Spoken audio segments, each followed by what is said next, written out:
Hi, welcome to Bridge the Gap. I'm your host, Matt Everatt. This is a podcast for the whole dental team. We're bridging the gap between dentists, dental technicians, nurses, hygienists, therapists, the whole team. We're here to have some real serious conversations. We're here to have some gritty conversations and sometimes make it fun as well. So this is Bridge the Gap.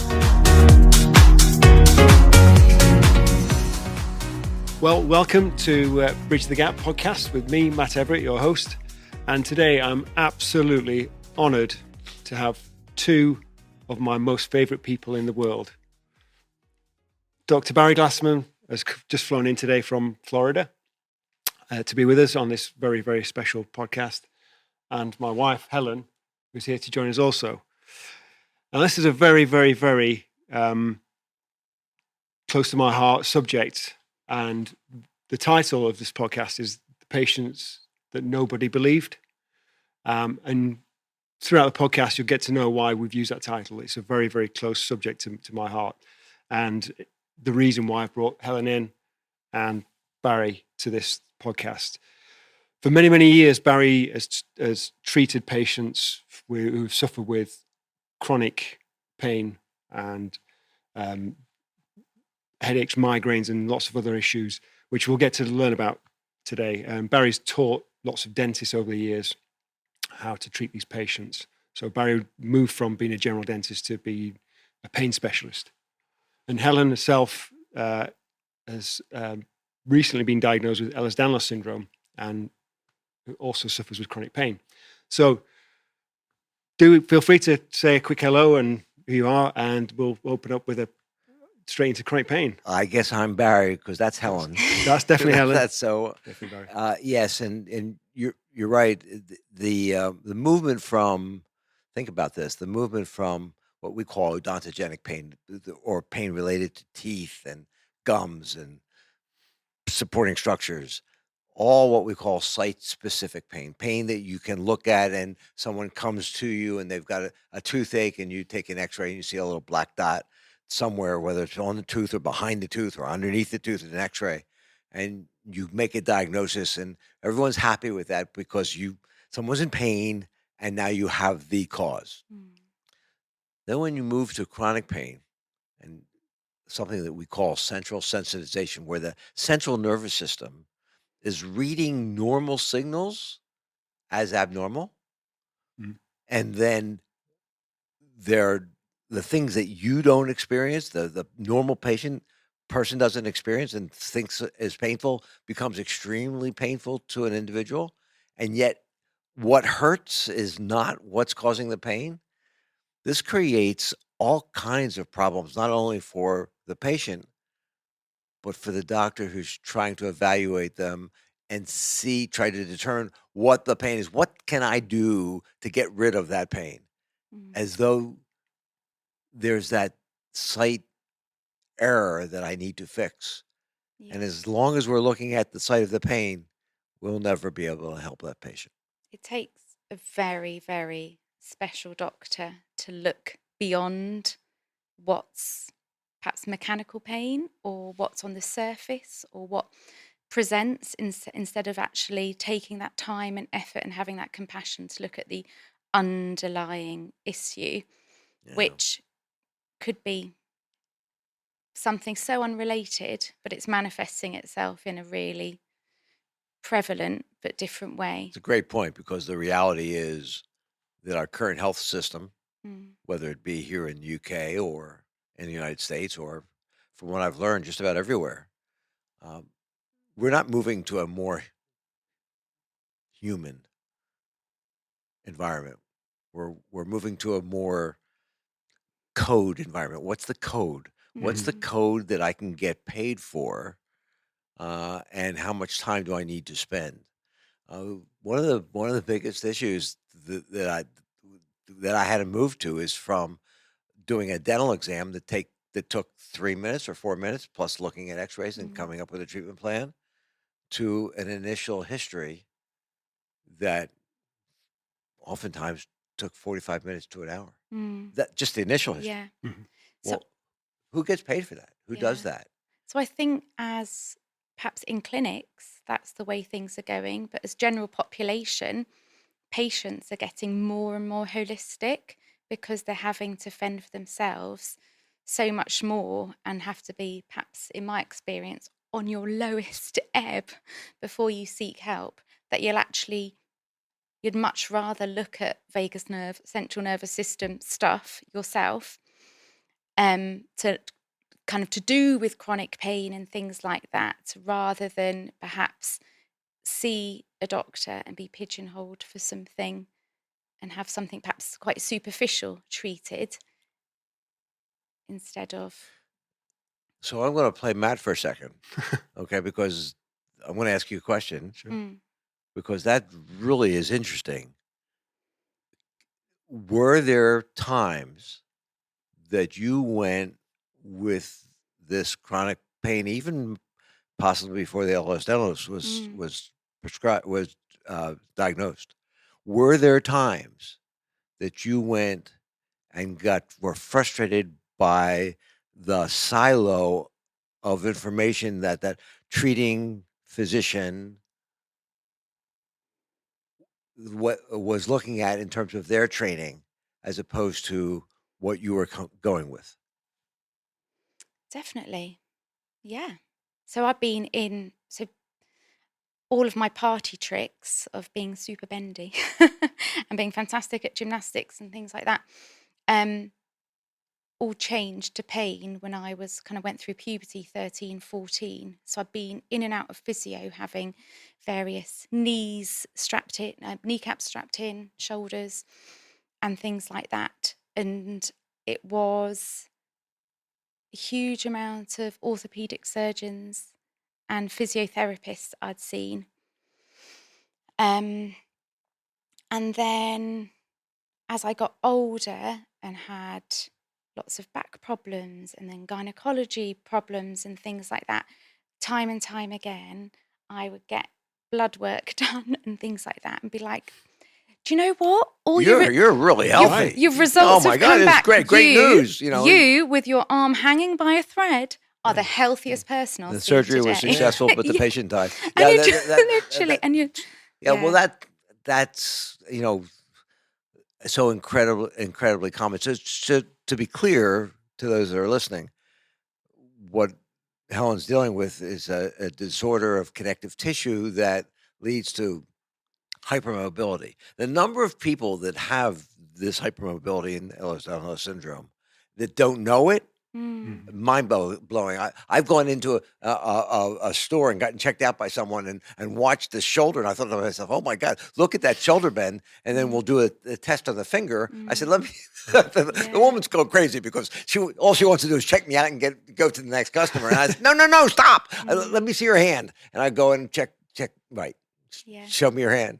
Yeah, see, no, I can't do that. So, and then we start talking about it, and these are people that need to be tested. These are people that need an echocardiogram. These are people who really are at risk. Yeah. Really are at risk. We call these people vulnerable patients. They're vulnerable. They're vulnerable to the kinds of things that Matt and I aren't vulnerable to. Yeah. And you mean you've never sneezed and subluxed your shoulder? Exactly. Really? Exactly. It's not regular. And it's when you think about it, let's look at the migraine patient, right? There's no blood test for a migraine patient. There's no X-ray for a migraine patient. We determine who is a migraine patient, and it's not just a severe headache. You can have a severe headache and every day and it not be a migraine. Sure. So there's no test for a migraine other than it's not going to show up on X-ray. Yeah. a history. Yeah. We determine that by history, and a migraine isn't. So there's no blood test. There's no X-ray. There's what you are doing is that migraine brain is interpreting information that's quote unquote actual normal as painful. Yeah. Well, it's not just trigeminal. In other words, the nerve of the head and shoulders. It's not just trigeminal. the central nervous system is elevated. So that's the patient who could fall and have excessive pain, Mm. despite the fact that the physician will look and say, this shouldn't be hurting so much. Yeah. Yeah. This shouldn't be hurting so much. Yeah. So the frustration, I think that the key for me, what I began to understand, the more patients that I saw, Mhm.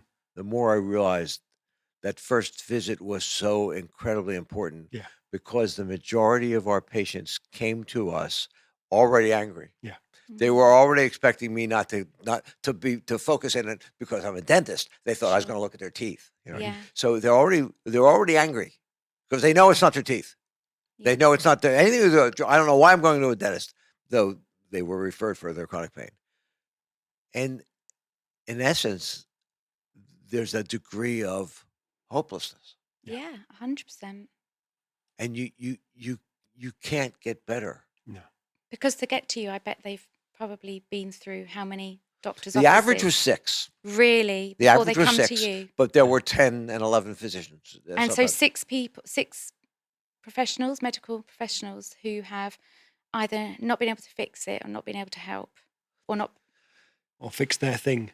I guess that's Yeah, that's kind of interesting because I think one of the things, and I think you'll appreciate this. Yeah.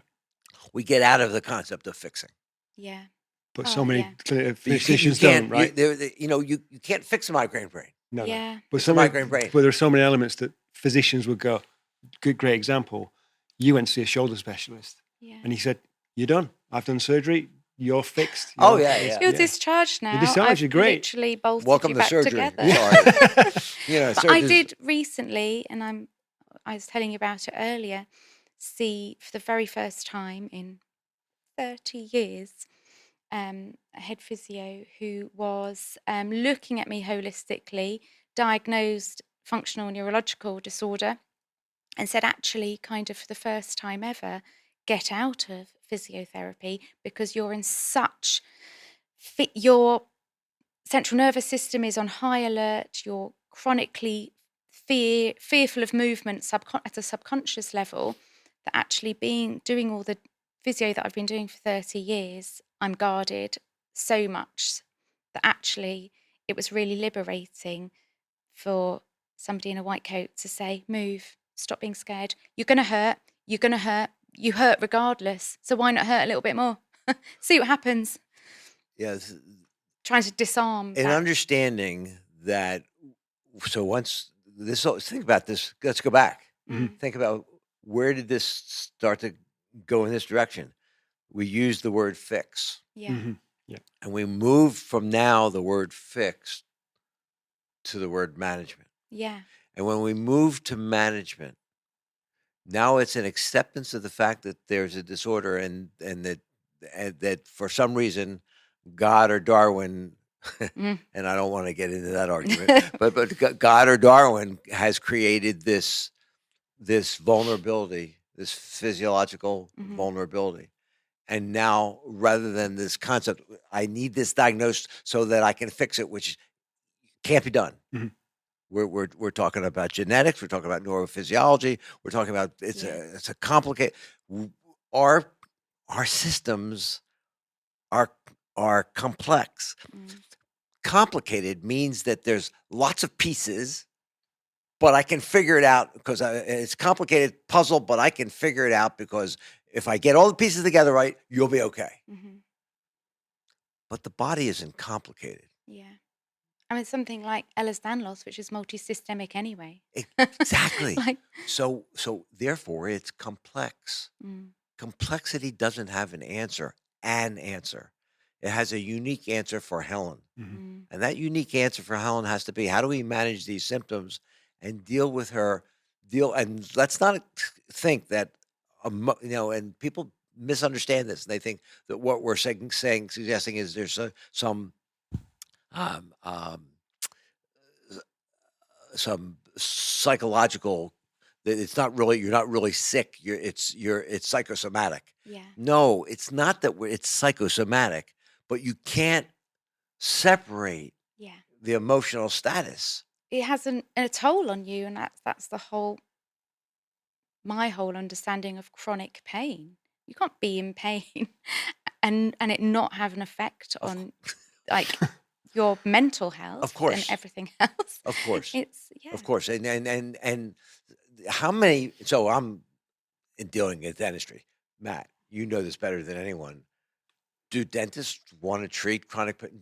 Dentists don't want to. No, They're not geared to treat chronic pain. no. Where they're geared to fix Yeah, things. exactly. Mm, They're geared, they and so oftentimes in dentistry, they make up stuff. They just make it up, and they just say, "Well, your jaw's in the wrong place, and if I do 36 crowns and move your jaw into a new place," which is really interesting be a because whole you new only have face. 32 teeth, Yeah. but they would do 36 if they could. So if I just do these 36 crowns, move your jaw in the wrong place, then everything will line up and your shoulders will line up and your back. We call that structuralism. We're looking for the structural answer, Mm, leaving out the neurophysiology, yeah. leaving out the emotional Mm. status.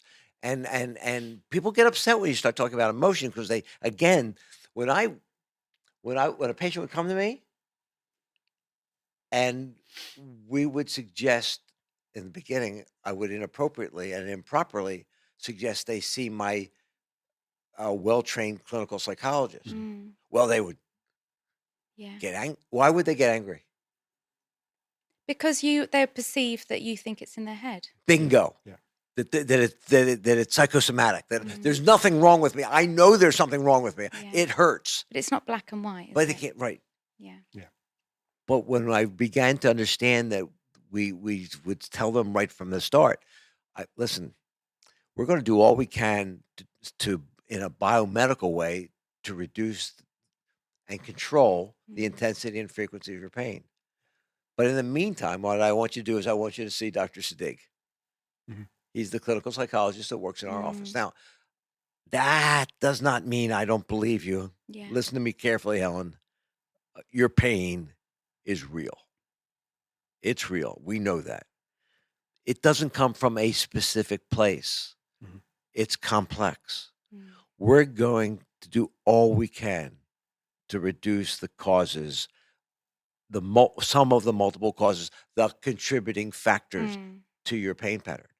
At the same time, I want you to see Dr. Sadiq. He's our clinical psychologist.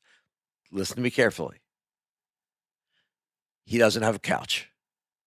He's not going to talk to you about your mother. All right. He's not, Yeah. he didn't even like Freud. Okay. So we're not going there. Right. But what he's going to do is let me ask you this. Are there times that you feel emotionally weak because of all the pain and all of the people who don't believe you? Oh, yeah. Isn't that frustrating? Mm, Are there times that you have so much pain, Helen, that you don't tell your husband because you know he's fatigued by it? You know that that's going to do nothing but frustrate him because as a husband, how frustrating is it that you can't help? mm, And you want to help so much, and but at the same time, there are those husbands, not mad, yeah. but there are those husbands who don't believe because all of your tests are good, or Yeah. your blood studies are good. They They can't can't find see anything it. on X-rays. This is all emotion. This is all Yeah. this. Stop it! Stop it! You don't have pain, Yeah. and so why would I tell you that I have pain? Mhm. Mm. And you worry that people get compassion fatigue. You're like, oh, hi, That's how a are great you? You're word. just thinking, how do you answer that? Still in agony, Right, actually. right. Nothing's changed, but you're just like, yeah, great, thanks. How are you? So we send them to Dr. Sadiq, and what we tell them is, now here's what he's going to do. While we're working at reducing the intensity and frequency in all kinds of different ways, Mm. right? Dr. Sadiq is going to give you ways to do two things. One, he's going to help you sleep better Ah, because ah, we know there's a ah. direct relationship between the quality of sleep Yeah. and your pain. And two, he's going to help you fall asleep, help you maintain sleep, and he's going to give you techniques to help you deal with that pain. Mm. And he's going at one point in time, Helen, he's going to ask you, is it now time to bring Matt? Mm. because maybe not every husband is as good as Matt is with his wife's pain. And now, if the husband understands that this pain is real, Mm. despite the fact the blood studies and the X-rays and the radio don't show that Mm. that this pain is real, and that we're working together to improve the quality of your lives, Mm. not just yours. Yeah. Yeah. I think it's- Yeah. Sounds great. Sign me up. we touched on a little bit about the dentistry side of things, and I know, and we know really well, a term, confirmation bias. And we see that in dentistry every single day, lots. And I see it, when Helen visits a certain doctor, you see that, right? Right. So let's explain confirmation Yeah. bias. You brought it up. I brought it up. And it's a problem. It's a real problem. What confirmation bias is that when you believe in a particular concept and you use that concept and you get some improvement, you assume that mechanism is the correct mechanism, and that's the reason you got the improvement. Mhm. Mm. And in dentistry, it's a major problem, because a lot of what was taught in dentistry back in the 50s and 60s, Alfonder in the 50s, and then there were groups, these restorative guru groups in the 60s and 70s that were teaching pain, all based on that term that we used before, Mm. structuralism. Okay. That that your jaw's in the wrong position and that's setting you off, and that therefore your shoulders are shoulders higher than the other, and if I can fix your jaw and put it in the right position, everything's going to line up. And sometimes when they do some of these concepts, or they make the bite right, if I adjust your bite because this is high over here, and if I adjust your bite, everything's going to just line up perfectly. Well, what's interesting is that bite your teeth together for me, Matt. All right, bite your teeth together. Anyone who's listening, bite your teeth together. All right, know this: that should never happen. That doesn't happen in function ever. No one ever bite. You don't function with your teeth together. Everyone thinks your bite should be perfect and be comfortable. No, the bite should never actually happen, because it doesn't happen in function. Why doesn't it happen in function? Because there's food there. Yeah. And when you talk and when you kiss your spouse, your teeth should not be together. Just saying. And if they are, everybody's got a problem. But dentistry believes if they correct the bite, testicular cancer goes away. Oh. And it doesn't. Trust me, it doesn't. But if I were to fix the bite, and the patient comes back and says, Dr. Barry, this really feels much better. I've got less headaches. Confirmation bias. Yeah. Yeah. Got it. That's what I need to do on everybody, because that's what It made her works. better. Yeah. And so doctors in their silos, in their individual silos, do these things. What's your favorite thing? What do you do? I will be on a plane and someone will recognize me. Matt, you know this. Someone will recognize me and say, "Oh, you're that TMJ guy, that TMD guy." And you know what? We're going to land in just a few minutes. Just tell me real quick, how do you fix it? Yeah.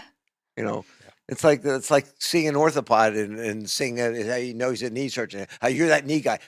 Tell me, how do you fix it real fast? Oh, it's ludicrous. Yeah. And yet that's where dentistry is. So, and that's where surgeons are. Yeah. Yeah. Surgeons are, unfortunately, really often many. Now, this is not it's a horrible generalization. It's just true that so many surgeons are trained to fix things. Mhm. And if they fix it, they assume they're better. And when the patient's not better, it's the patient's fault. Yeah. Mm. Now, here's a question for you. Mm-hmm. I don't know why. Is this yours? I don't feel a bit of a spare part. It's all good. This is brilliant. So seriously, here's a question for you. It's my best work. Barry and I are having a lovely time. Yeah. Here's a question for you. has there been a time when a physician did something or just assumed that you should be better because of what they did and blamed you for it? Could be no. I think being in and out of physio, it's really hard, isn't it? Because having bits taped in and things like that. Um, when you change something, there's a readjustment period kind of in your body. And so things may settle, but that might be a really quick fix. I've had situations where I've had, so my biggest problem is muscle spasms, which is part of the FND thing. So I've had FND. functional neurological disorder. Okay. So I've had, I used to have incredible lat spasms that were just so striated, and I would dream about cutting them with a knife because it was just, I literally was turning, I was skew-if because I couldn't straighten my body up. And so I'd get things, I'd go and see a physiotherapist, and they would relieve the spasms through a huge amount of cupping and all this kind of stuff. Not having a diagnosis at that point, Right. I know more now. And then it was a game of chase the spasms. I would suddenly wake up, and one day after this had happened, I slipped a disc in my back because I was spasming for a reason. Something was needing to be held somewhere, or they'd gone up into my neck, and I literally woke up and could no longer move my head, and it's in like a whiplash situation. So you're there, and then you go back to the physio. Did it work? Well, yeah. My lats aren't in spasm anymore, but just everything else is rigid, or something else is rigid. And so, yeah. I'll just go back to a bit of an example. 'Cause I think I could think of one where Okay. your shoulder surgery, when you had that done just recently, and Yeah. went back to see the the surgeon, sorry, Oh, yeah. and they were almost like a bit of a blame. It's like, well, I never have these frozen shoulders ever. Right. Yeah. And Yeah. you know, we're gonna have to send you back to have some injections in there now because you've kind of he almost said you've let that happen. Right. Yeah. Right. There's a tendency. It's so interesting. It's really true in dentistry, and I've seen it with surgeons because it honestly, and again, there are some really fabulous surgeons who do not fit this Mm. description, but so many of them are not trained to deal with chronic problems, which is Mm. really interesting, Matt, because where does most general dentists refer their chronic pain patients to? Surgeons, Surgeons, yeah. Yeah. you know, and they're just unfortunately they're It's in the hope to fix yeah fix it. let's fix it. Let's do we know the joint surgery is with this particular joint is abominable. So, but that's who we wound up going to. Who- It's very depressing going through that process, coming out the other side and going, oh, guess what? Still not working. right, right. So there are there are chronic pain issues in the head and neck, and we've kind of in this discussion exposed the fact that in dentistry there's a void Mhm. because the general dentist isn't trained to deal with the Yeah. chronic pain issues. If I told a dentist that talked about trigeminal neuralgia or chronic regional pain syndrome or uh, uh, uh, idiopathic condylar resorption, all kinds of things. Mm. Most dentists would no, the training isn't there, and the surgical and there aren't surgical answers. So there's a void Yeah. because there's these disorders that don't have in the United States. We now have a specialty Okay. in oral facial pain Oh, wow. that was just it's a year old. Okay. There's less than 2 specialists per state Wow. So this has not been resolved. And there's a lot of work being done through confirmation bias Sure. in the wrong areas. But let's go now to medicine. Who's the specialist that deals with Ehlers-Danlos syndrome? Yeah, exactly. Sharp inhale. That's my point. Do you know? It's not an uncommon disorder. No, it's not. It's because there's no go-to person, is there? So kind of with Ehlers-Danlos patients, we're all discharged from rheumatology into primary care. But the primary care weren't given the education to know how to spot it and deal with it, signpost it, because it presents so differently and is kind of multisystemic. It takes, and I think I said at the very beginning, it takes somebody really wonderful to say, this is it. And I've had instances where a GP has said, go away and I'm going to do some research and then make an appointment in a week's time and we'll amazing. I've had instances with a dentist who's said very, very similar things, coming from a medical background as well, and has kind of, when I see him, he will ask holistically about everything. It's not kind of, and how are your teeth? Good. Full stop. So Good. they are wonderful people in the medical fields doing great stuff. Mhm. And so I'm really grateful for them. And I think a lot of it, you have to almost equip yourself before appointments to be your own advocate, which is good, which is fine on good days, and is fine if you've got the resources and the research skills and things like that to do. A lot of appointments happen when you're at your lowest ebb, and the very last thing you're able to do is advocate for yourself. Yeah, it's tough. And we'll go further. That's Ehlers-Danlos. Let's go to something more common. Let's go to the migraine patient. How difficult is it to see a neurologist? Yeah.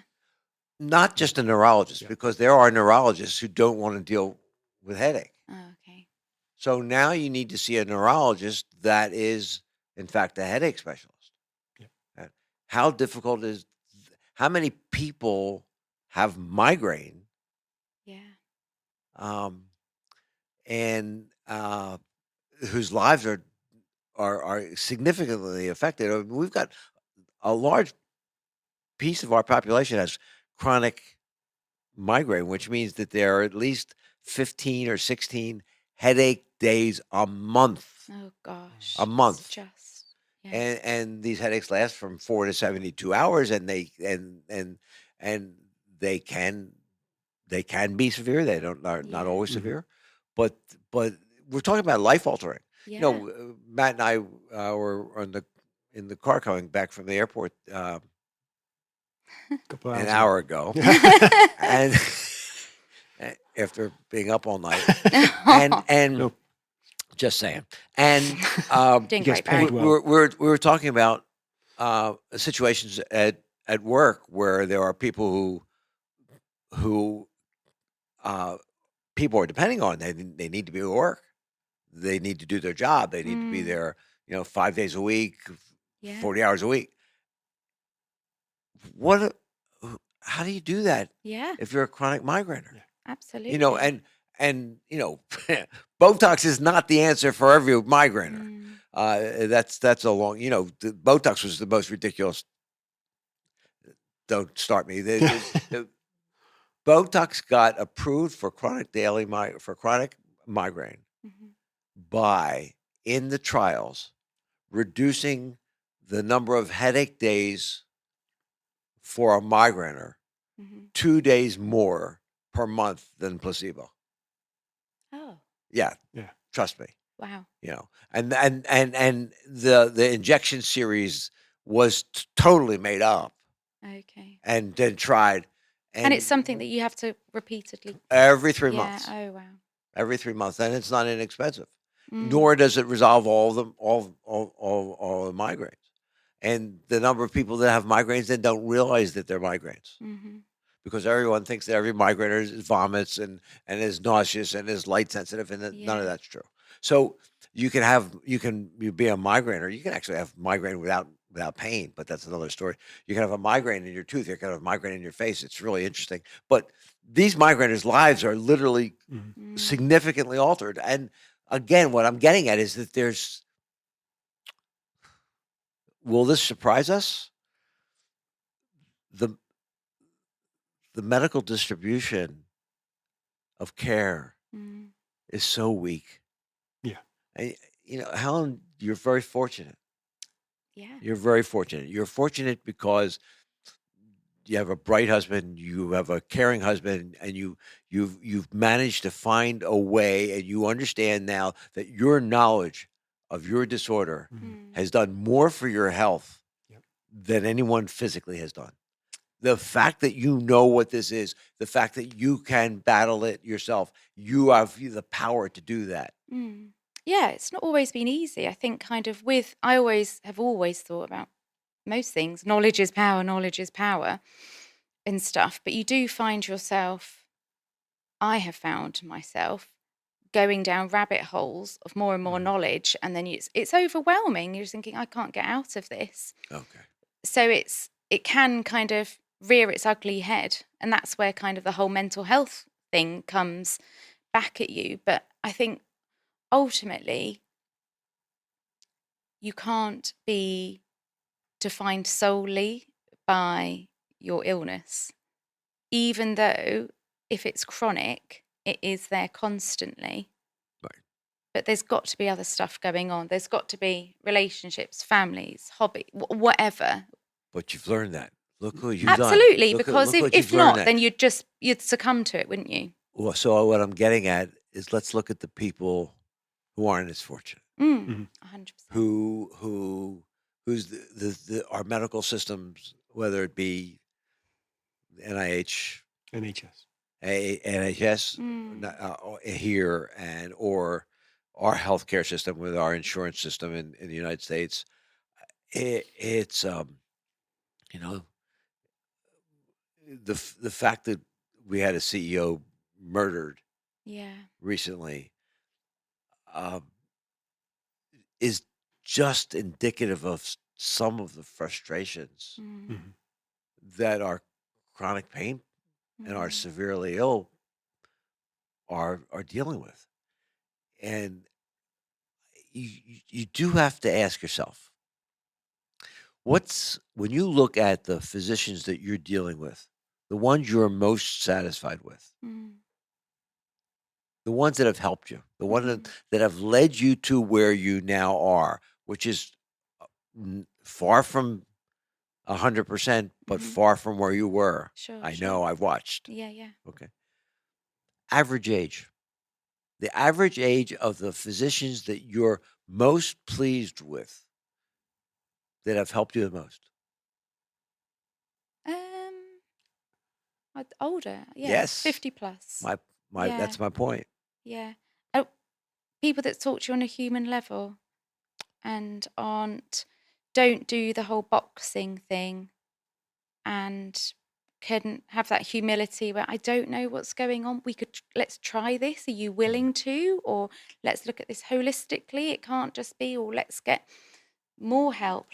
Find out more. So my Ins- concern yeah, is for you, but my next concern is for Jude yeah, and Seb. yeah. These are Helen's two children with some genetic component Mm-hmm. of hypermobility. Yeah. And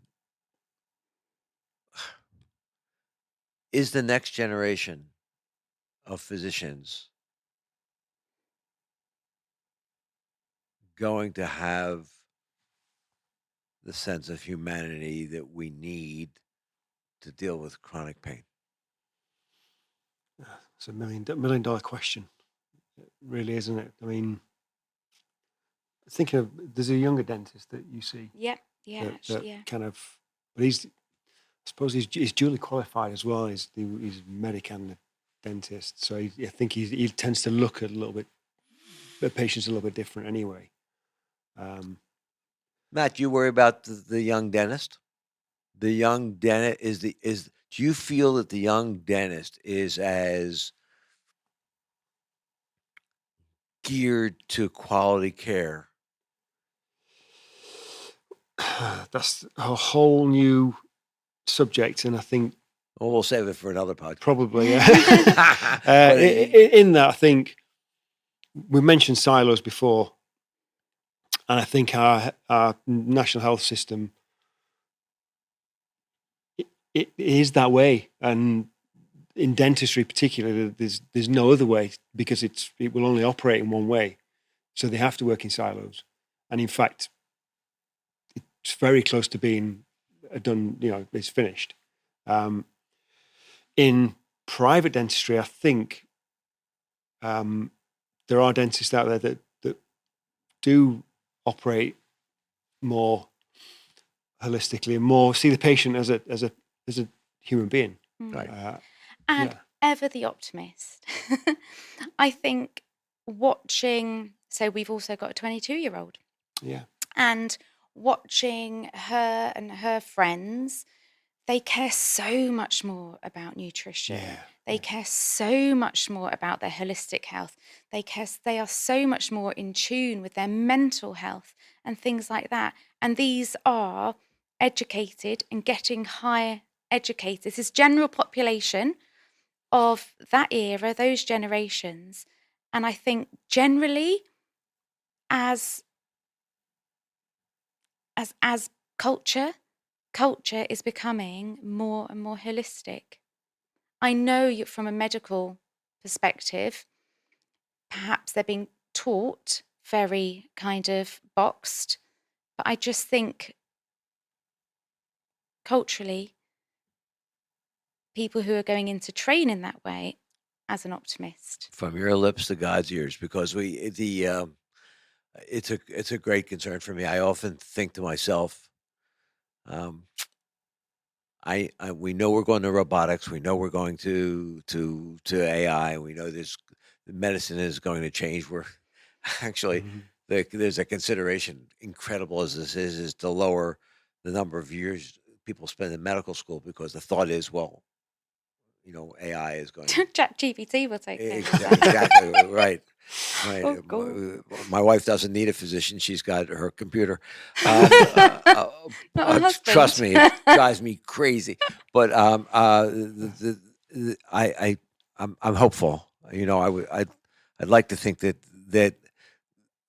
the systems change. Yeah. I would like to think that the systems change. That's a whole nother discussion. But the reality is that for me, the frustration I feel is my patient's frustration when they come in with their chronic pain, and on so many instances, just by listening and by giving them hope, we've taken the first step that hasn't been taken. And for them to be heard and acknowledged and believed. It's right. Yeah, instead of how many times have I been told, oh, your bloods are all great. Do you think you've got anxiety? I'm like, right. No, but I have now. Right. Yeah. And that's the key. Yeah. That's the key. And the understanding that you may not get fixed, but the quality of your life can improve.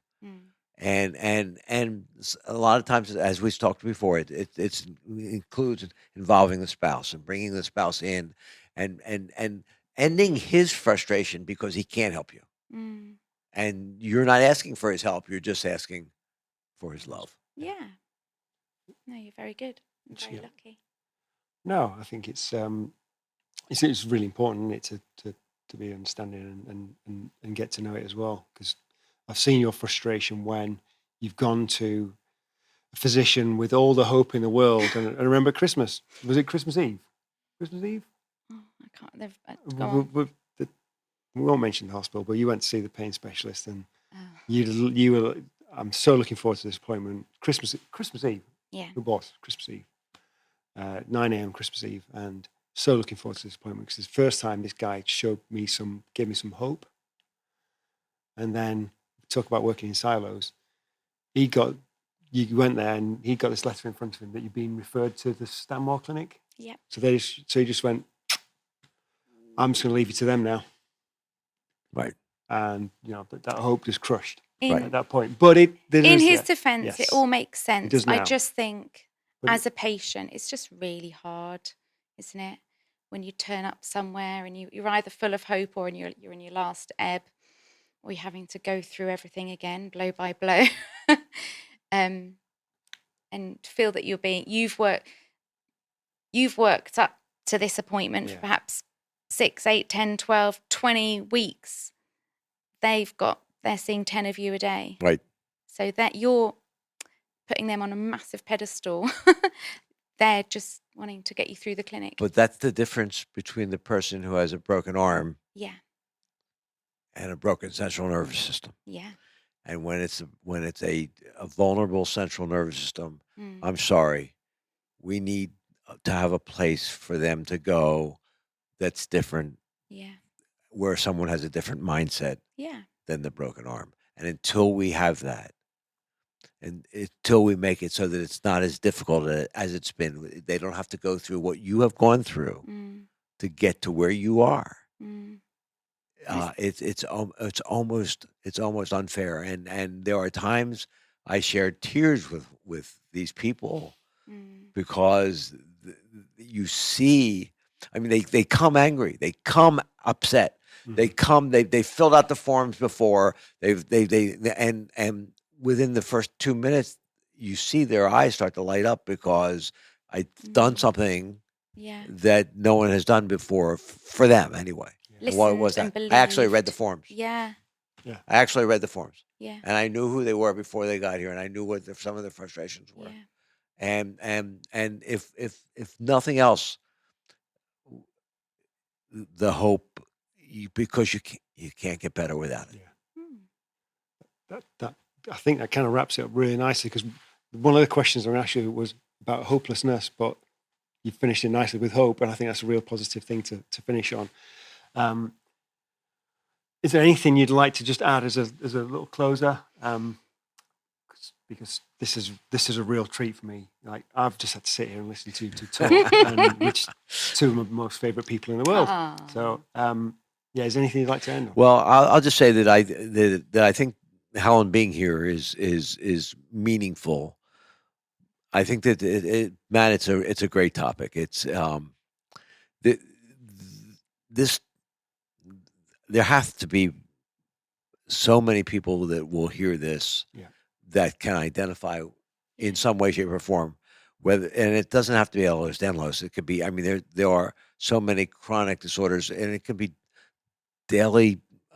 You wake up with a cervicogenic headache that goes behind your eyes. There are people that have this unilateral facial pain that people are calling trigeminal neuralgia that it isn't. Our words to them is that there are people there to help. You've got to find the right people. Yeah. Don't get frustrated by the people in the silos. Know that they exist, but the other people exist as well. Yeah. Yeah. And find them and understand that that there can be hope, and that your own input is very, very important, and that your own mental approach is very important, and that you need someone to guide that mental approach so that that same pain that kept you from functioning and going to that event for your child, where that you really wanted to see them play that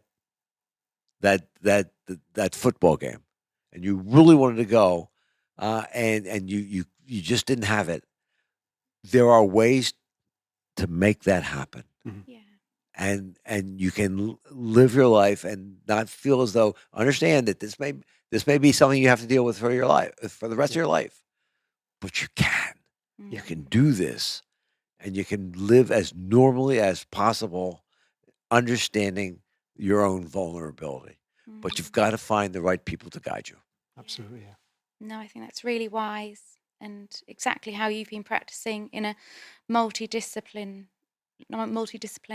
approach with your doctor in your office, dealing with kind of the other side of things, the psychological side of things. It's you're That- looking for that- you're that's looking for a team of people, aren't you? incredible. I, and going back to wrap this up, going back to confirmation bias, we use these oral appliances. The oral appliances are have a specific mechanism. Actually, it's the lab. It's why I'm here. It's the lab. It's one of the appliances that S4S makes, and I help promote, because it's such a special design. And I thought that the design was the answer to to everything at one point, Hmm. because that's how I was trained structurally. That's how I was trained. And I met Dr. Sadiq because I was involved in a rehabilitation hospital. I was on staff at a rehabilitation hospital where he was on staff. And I began to understand more about the emotional component and how it's physical. It's not just emotional. That there are neurotransmitters involved that, and we're not just talking dopamine. We're talking serotonin. We're talking, epinephrine, norepinephrine, all the combination of things that truly affect, through descending inhibition, truly affect pain. Mhm. Yeah. That is not nociceptive. It's not that negative information. It's the information coming in and affecting it. And he came and started working with my patients, and all of a sudden they started getting better. I didn't understand. And it was upsetting to me. I said, "Oh my God, wait a second! I'm supposed to be making them better. It's that plastic that makes them better. Don't tell me it's you're sitting and talking to them." Well, it was. Yeah. Yeah. It was, and it was in teaching them how to better use what I was giving them, Yeah. and Working together. and oftentimes eliminate what I was giving them, and they were still better, Yeah. which was mind blowing to me. Absolutely. It's complex. Yeah. It is complex. We are complex. We are. Absolutely. It's worth saying, I almost forgot, that it is Ehlers-Danlos Awareness Month, I believe. Yeah, May is So Ehlers-Danlos Awareness if Month. anyone is listening and has picked up on the Ehlers-Danlos vibe, that there is a charity, EDS UK. which, from what I see, seems very supportive. They seem like there's Yeah, lots of... they've got a great helpline. A really good thing we've used lots is the toolkit for schools, Yes, yeah. which has been really great. So that's been kind of a lot of professionals have got together and worked and put together a really good information leaflet for children with hypermobility spectrum disorder, or hypermobile EDS or other forms of EDS, about kind of what children support they would most benefit from in a school environment. Right. And they also do, consider we've got a dental element to all this. They have some information for dentists as well. It's a little information pack, because there's some Great. interesting obscurities that you've come across as well yourself, and Yeah. not being able to get numb from And injections. dentists think it's great when that patient can open 60 millimeters and they can just jump in there and get on their tongue and Climb work in. out, where they think, "Oh wow, this is fabulous." They don't understand. That's a problem patient. Yeah. That patient's going to respond negatively. Yeah, if your patient doesn't respond well to local anaesthetic and they Or need like bingo. double the amount of anybody else you've ever treated. And that's if you're a little sitting out there and you want to take indication. your thumb and see if it reaches And he shows. Oh, thumbs not so much, but fingers do. your fingers. Yeah. Okay. Oh, my thumb reaches over and I can. Well, right, and Yeah. it shouldn't do that. No. Yeah. So, well, it's been fantastic. Thank you so much. And obviously, very difficult subject to talk about. I know I'm so pleased he came, and took a lot of convincing this morning at 6 o'clock this morning, saying, "Are you going to come?" Needed a So I'm few bringing Barry coffees. from the airport. I've done it for and- Barry, really. Yeah, absolutely, yes. No, thank you, Barry. Thank you so much, Barry. My pleasure. Looking forward to spending a few days with you. This is Bridge the Gap, and we've had a great time. Thank you so much. Thanks for listening.